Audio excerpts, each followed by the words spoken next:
నేను నీ విశ్వాసానికి దాసుణ్ణి కాను దుర్యోధన. రణభూమికి క్రీడా భవనానికి ఉన్న వ్యత్యాసం తెలుసుకో. యుద్ధం మన చేతుల్లో ఉంది, కానీ యుద్ధ పరిణామం మన చేతుల్లో లేదు. అర్జునుడు మరికొంత దూరం గాని వెళ్ళి ఉంటే నేను యుధిష్ఠిరుని బంధించుండేవాడిని. యుద్ధ భూమిలో కాని అనే పదానికి చాలా గొప్పదనం ఉంది.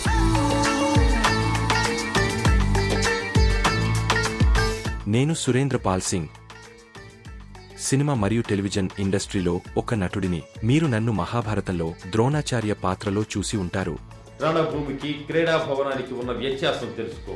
ఇంకా దేవోకి దేవు మహాదేవ్లో ప్రజాపతి దక్ష్ పాత్రలో, ఇంకా శక్తిమాన్లో కిల్విష్ పాత్రను కూడా పోషించాను. మిత్రులారా, ఈ రోజు నేను యూజెనిక్స్ హెయిర్ సైన్సెస్కి వచ్చాను. ఇక్కడ చాలా మంది హెయిర్ ట్రాన్స్ప్లాంటేషన్ చేయించుకున్నారని విన్నాను, కానీ నాకు ఒక్క మంచి క్లినిక్ దొరకలేదు. సరైన పరిశోధన చేయండి, హెయిర్ ట్రాన్స్ప్లాంటేషన్ వెనుక ఉన్న సైన్స్ అర్థం చేసుకోండి, మరియు దాని లాభాలు మరియు నష్టాల గురించి తెలుసుకోండి. ఇక్కడ చాలా విషయాలు బాగున్నాయి, చాలా సౌకర్యంగా ఉన్నాయి. మా నటనా వృత్తికి హెయిర్ పెరుగుదల చాలా అవసరం. మీ హెయిర్ పెరుగుదల బాగుంటే మీరు కూడా అందంగా కనిపిస్తారు. హెయిర్ ట్రాన్స్ప్లాంటేషన్ వల్ల లాభపడిన నటీనటులు మన చిత్ర పరిశ్రమలో ఎందరో ఉన్నారు. నేను యూజెనిక్స్కి వచ్చాను, ట్రాన్స్ప్లాంటేషన్కి సిద్ధం అయ్యాను. నా ట్రాన్స్ప్లాంట్ పూర్తయిన తర్వాత నన్ను మళ్లీ చూస్తారు, మీరు ఆశ్చర్యపోతారు. నీ ఏజ్ తక్కువ అయింది అని, 45-50 సంవత్సరాల వయస్సు ఉన్న వారిలా కనిపిస్తున్నారు అని అంటారు. మీ తల మీద కవర్ చేయవలసిన ప్రాంతం చాలా పెద్దది. మీ తల వెనుక నుండి గ్రాఫ్ట్స్ తీసుకోబడతాయి, కానీ మేము అక్కడి నుండి మొత్తం హెయిర్ని తీయము.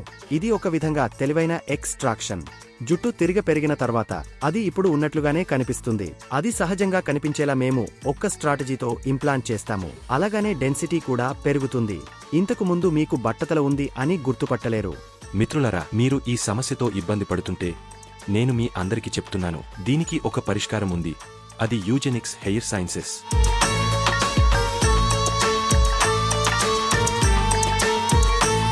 ఈరోజు నాకు యూజెనిక్స్ హెయిర్ సైన్సెస్లో దాదాపు 15వ రోజు.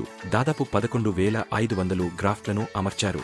నేను నాతో చాలా కంఫర్ట్గా ఉన్నాను. మీరు ఏదైనా జుట్టు సంబంధిత సమస్యను ఎదుర్కొంటుంటే అప్పుడు మీరు ఖచ్చితంగా ఒక్కసారైనా కన్సల్టేషన్కు వెళ్ళాలి. కోల్పోయిన యవ్వనాన్ని తిరిగి పొందడానికి లేదా మీ పాత రూపాన్ని తిరిగి పొందడానికి. ఈ ట్రాన్స్ప్లాంటేషన్తో నేను చాలా సంతోషంగా ఉన్నాను. మొత్తం సిబ్బంది చాలా మంచివారు. ఒకసారి చేయండి, సరిగ్గా చేయండి.